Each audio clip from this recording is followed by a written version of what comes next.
if you just ask somebody on the streets, they're liable to give you a kind of snapback answer, which is, well, you know, do the crime, do the time.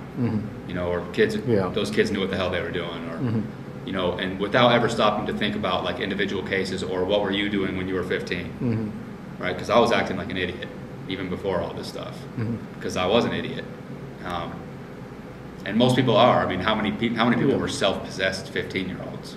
It's like it's a pretty small list. So, but once you educate people on the situation, or you start asking them about specific things, like what about if this guy was abused his whole life and then he you know, did something to his abuser, and people are like, well, yeah, in that case, that guy shouldn't get a life sentence. And you say, well, what about in this case where it was an accident, or what about in that case? And pretty soon, once they're educated, people really start to feel like the issue is workable. Like they want to see it changed because they don't like how it is. But like I said, if a lot of times you'll get a throwaway comment if you just ask somebody on the streets, what do you think about this? They'll be like, screw them. Yeah.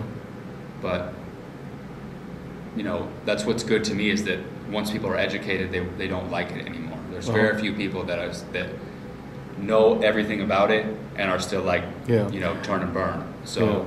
So I guess then that's where something like social networks can play a role, because you'll help people to start talking about it. I mean, the publicity allows people who would otherwise not have been involved in this issue, because it doesn't directly affect them, to see what it's all about. And if it interests them, or if they learn enough about it, then it informs the rest of their dealings with it. And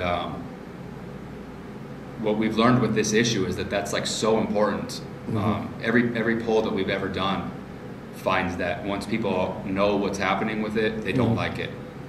Yeah. Because people instinctively don't want children to be treated like adults. Like if you, on any other thing, you say, well, what if we just let kids start drinking when they're 12? Like people are going to be like, I don't think that's a great idea. Kids are stupid. Why would we let them do that? So it's inconsistent then. Exactly. And you know, I mean, I knew, this is what's funny, that I knew a guy when I was in Uni, which is what we call gladiator school, who had caught his case when he was 15. And they gave him, I can't remember what it was, 50 years, something of that nature. So he's in the joint doing 50 years for a crime that he committed when he was a kid, but they won't let him buy cigarettes because he's not 18. Wow. And they won't let him get a Playboy because he's not 18. That's wild. And I'm thinking, I think that he's probably earned the right to use both of those now, since you're going to treat him like an adult. And so that's the kind of thinking that people have, where they're like, you're old enough to get cracked as an adult, but we're still not going to give you the privileges that an adult gets.